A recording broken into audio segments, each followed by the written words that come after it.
campaign of terror is sweeping Myanmar. Civilians are being dragged off the street, interrogated and held without charge as the military continues to crush dissent after seizing power in a coup.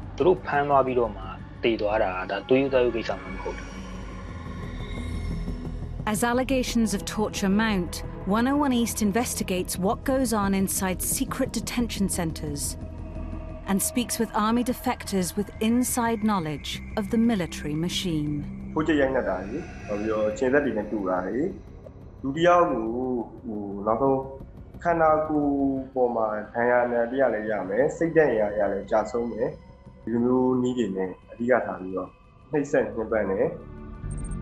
And we expose how surveillance technology from Western companies may be empowering the army to build a state of fear.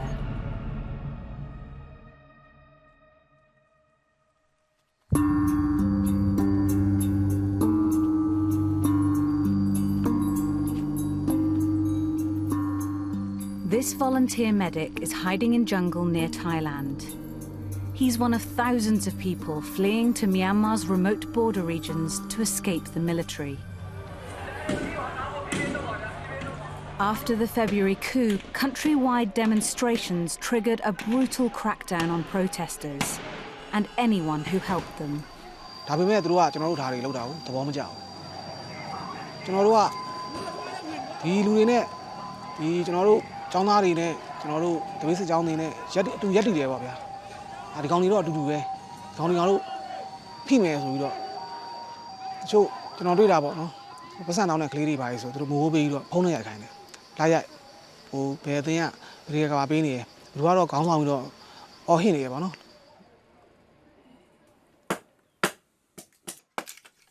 The paramedic found out he was on a wanted list and authorities came looking for him. So he fled.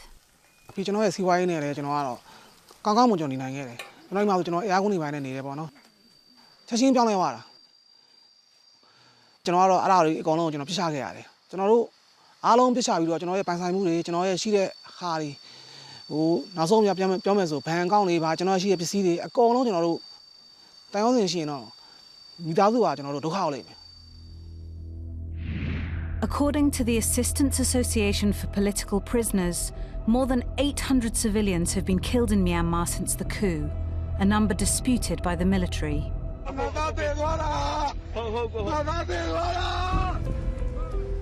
In March, friends and family gathered to bury one of the alleged victims, Khin Maung Lat. He worked for the National League for Democracy Party, or NLD, that was deposed in the coup.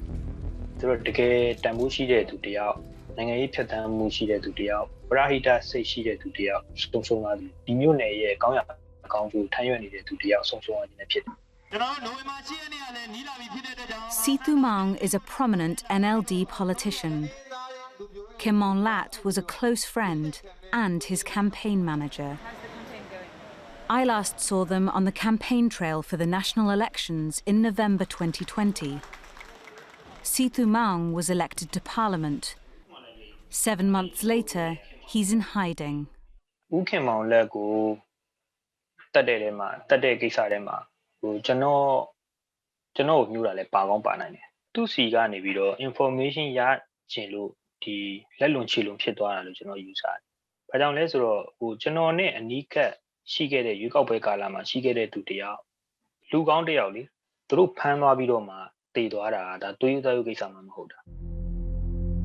The morning after his arrest, Khin Maung Lat's family were told he had fainted and died of a heart attack. They were instructed to pick up his body from a hospital in Myanmar's biggest city, Yangon.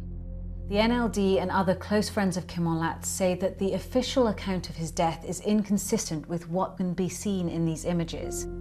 Evidence of injuries on his body and a bloodied sheet wrapped around him. Videos given exclusively to 101 East show a large amount of blood came away from Khin Maung Lat's body when his corpse was washed in a traditional Islamic practice.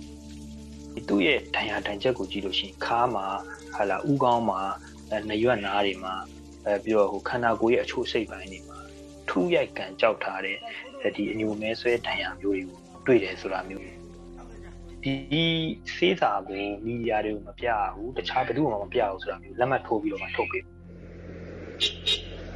More political figures, dissidents and others have died in suspicious circumstances.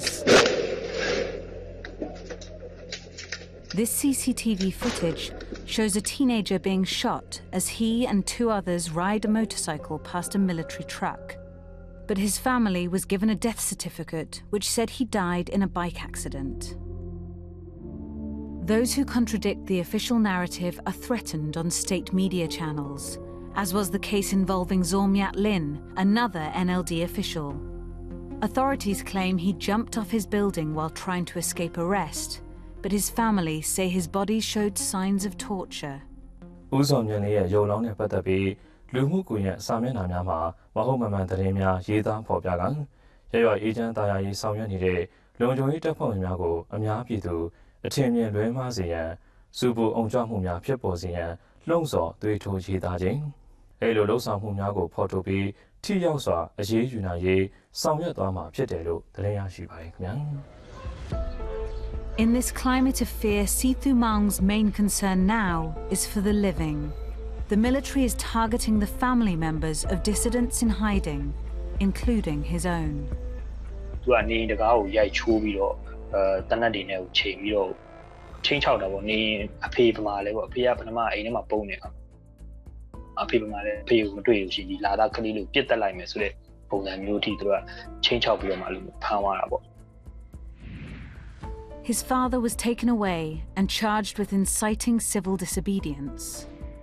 He's now locked up in Yangon's notorious insane prison, which housed thousands of political prisoners when the military was last in power.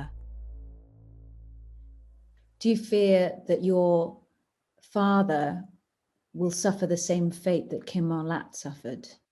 ရှိပါတယ်။ဘာကြောင့်လဲဆိုတော့စစ်အုပ်ချုပ်ရေးစတင်လိုက်တဲ့ရက်ဆက်ရန်ကားမှုတွေဟာလာအကြမ်းဖက်ပြီးတော့ပြစ်ခတ်တပ်ဖြတ်မှုတွေကနေ့စဉ်နဲ့အမျှကျွန်တော်တို့ကကြုံနေရတယ်။အာဏာအတွက်တပ်ဖို့အတွက်စစ်အုပ်စုကဘယ်တော့မှဝင်မလေးပါဘူး။ More than 6,000 people have been detained since the coup, and 80% of them remain in custody. Waynin Puinthon's father, Mya A, was arrested in the early hours of the day of the army takeover. A security camera captured the moment when 5 soldiers took away the 55-year-old activist. For 2 months, we had no idea where he was being detained or where he was. There were a lot of rumors. Some people were saying, oh, he was being interrogated, he was being tortured, and some even said he died. But now we know he is in insane prison, he's been charged, he's on trial. Waynin works for Burma Campaign UK, advocating for political prisoners in Myanmar. In the beginning of the coup, there were moments that I thought, oh, maybe I needed to stop talking. I needed to stop speaking out because I didn't want my family to be in danger. But collectively, we decided that, I have the voice and I should use it. She's increasingly concerned about the number of arrests by the military. On state TV, new warrants are read out every night, and mugshots show some of those who've been detained.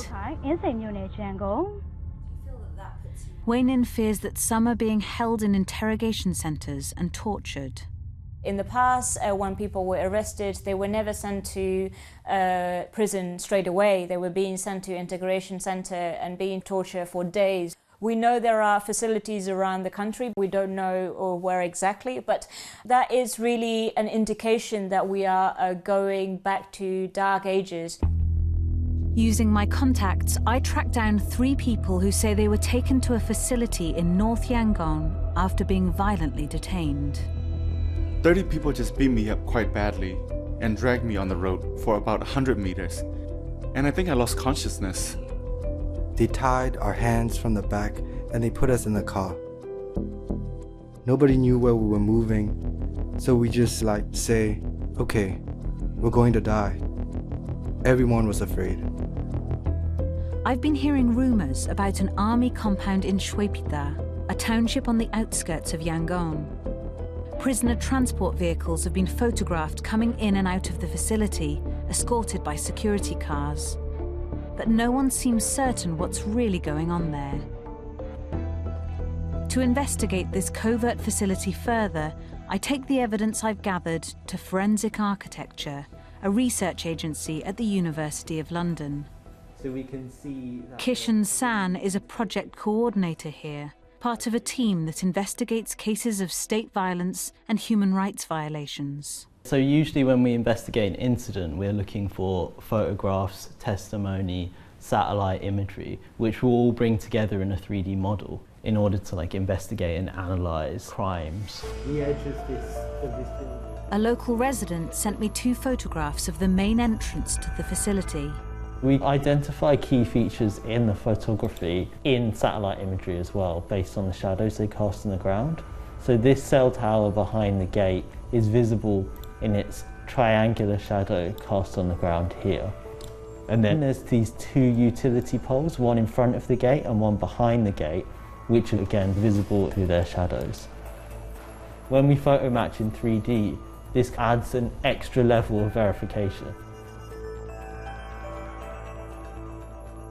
The former detainees helped us pinpoint the precise location where they were held within the compound. The building is very, very new. I think it was just built for us only. Satellite images show the facility appears unused in November 2019. But a year later, just a week before the coup, new roofs have been installed, matching the detainees' description, and footpaths to the buildings emerge. At the same time, cars and green military trucks appear to the north of the site. As arrests increased in February and March, the footpaths become clearer, suggesting they're being regularly used, and more vehicles appear. The detainees describe the inside of the facility. The building is just 1 floor, quite big. It's carrying about 200 people, and they have 6 toilets. People were being brought in and sent away every day, but on average, there is about 200 to 300 people regularly. It was so tight, some people had to sleep on chairs because there was no more floor space. Detainees tell us they were interrogated for hours. We have to sit up when policemen come in. We cannot look at each other. We have to put our hands on our head. You just only look in front of you, like only 3 feet. There was 10 to 20 policemen taking our information. They interrogate people one by one at a table. They questioned all of us until about 2 in the morning. Everyone I speak to says targeted detainees were taken away to be interrogated separately. When they returned, some showed signs of abuse. One of the girls, they did a separate interrogation to her. And when she came back, we heard that they'd beat her legs with a bamboo stick. She was in so much pain. Others were not seen again. There were 1 or 2 detainees from the student unions. They were taken away with black hoods over their hats, and they didn't come back.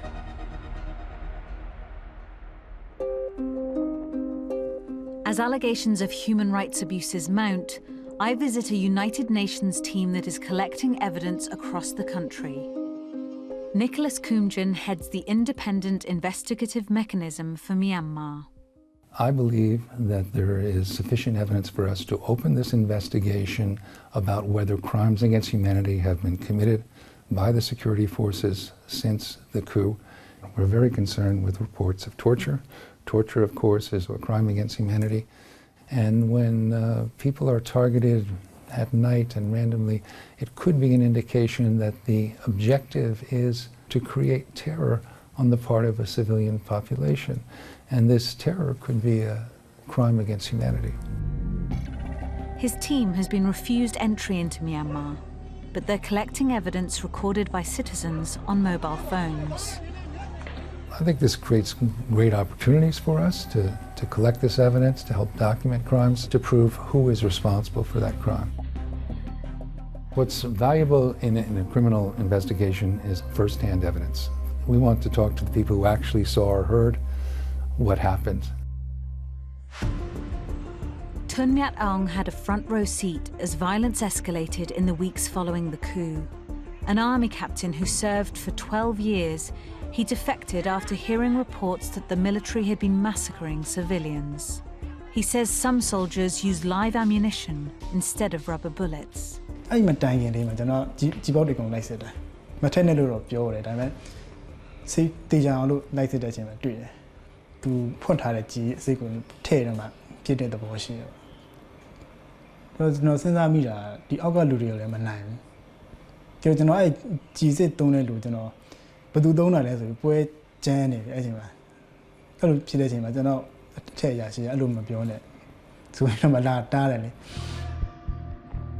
Soldiers are cut off from the general public, living with their families in isolated army compounds.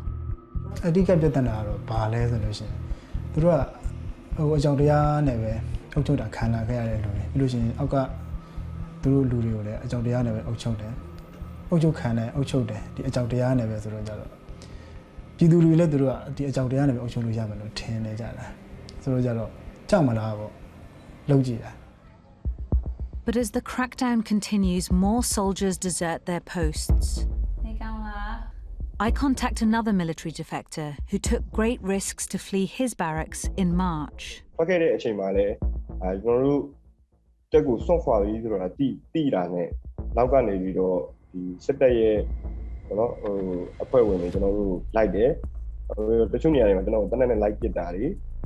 Lin Te Aung served for 13 years, rising to the rank of captain.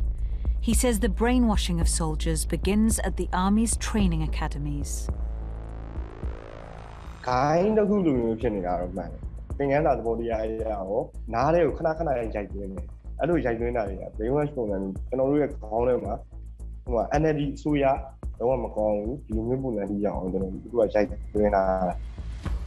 He says he's heard of brutal practices taking place in interrogation centres.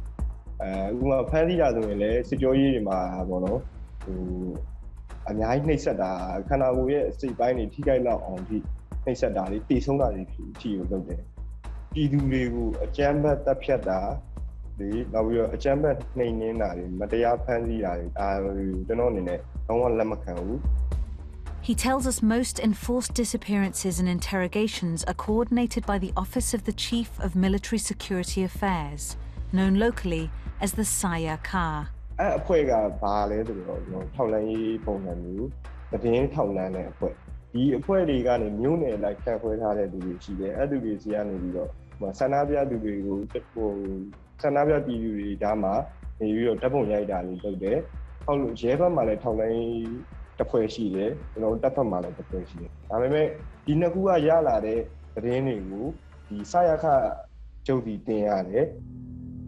Tun Myat Aung says the military's capacity to surveil and investigate should not be underestimated, particularly online.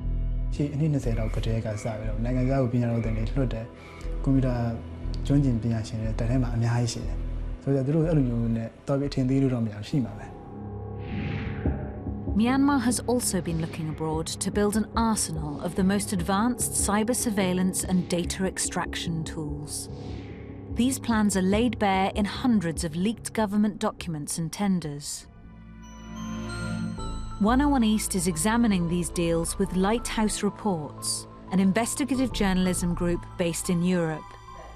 Din Lei Win, a journalist from Myanmar, is part of the team. What we've discovered is that there are roughly around 40 Western companies that provides the kind of surveillance technology and forensic equipment that are linked to the Myanmar authorities.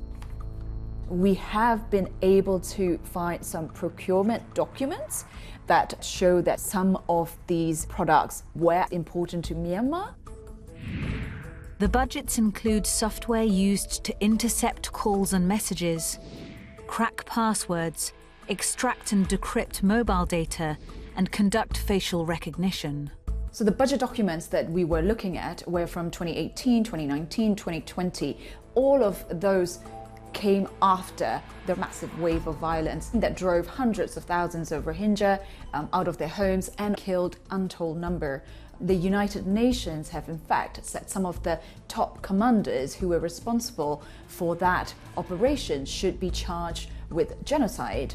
So these companies, in good conscience, cannot say they had no idea that the country that they're trying to sell these equipment and tools to, have a clean record when it comes to human rights. Evidence that this kind of technology is used to persecute people in Myanmar was revealed in 2018 after 2 Reuters journalists were arrested while investigating a massacre of Rohingya men. Software by Israel-based firm Celebrite scraped data from their phones, which was used to sentence them to 7 years in prison. When this became public, Celebrite claimed it had stopped trading in Myanmar, but documents show the government quickly found alternatives. Everywhere in the world, people carry around and interact with all sorts of mobile digital devices all the time. Swedish firm MSAB has admitted it sold data extraction software to the civilian government in Myanmar in 2019. It's for the Bureau of Special Investigation under the military. But the files show MSAB products were destined for a police intelligence agency under the military-controlled Ministry of Home Affairs. Oxygen Forensics introduces the new Oxygen Forensics Detective. Another data extraction company, US firm Oxygen Forensics, confirmed to 101 East it sold 1 license in Myanmar, but wouldn't say to whom. Extract data from locked devices and protected backups. Documents show that in 2020, some of its products were delivered to a supplier in Yangon with known military connections. I think this just shows that some Western companies are willing to step in to any gap left by another company leaving, knowing full well that some of this technology has already been used for nefarious and sinister purposes. If you were pulled over at a checkpoint, they could take your phone for 15 minutes and plug it into their system and grab everything that's on your phone. During a meeting with the Lighthouse team, we hear how some of the technology from these companies can be used to access a phone owner's cloud services and spy on users even after the device is handed back. So even if they don't extract anything that they think implicates you at the time you're detained, they can possibly extract information that does later on. MSAB told 101 East it continuously reviews the countries that it sells products to and takes all reasonable steps to prevent the misuse of its technology. It says it has stopped all sales to Myanmar. But MSAB's website says the products in the budget documents can still be used with an expired license. Oxygen Forensics told us in a statement it has strict policies and only sells products to law enforcement agencies, vetted professional forensic investigations, and corporations providing forensic services. It says it has not sold to Myanmar for over a year. But Thin fears Myanmar's law enforcement agencies could use this technology to target civilians. Based on the documents that we've seen and the interviews that we've done, all of that points to the military's ambition to build a surveillance state in Myanmar. They definitely have the desire, and now they also have the technologies. My concern is that it is only a matter of time before they really start using them, perhaps much more widespread than we know. Myanmar's military did not respond to requests for comment on the allegations raised in this program. I meet up again with Wei Nin Puint Thon.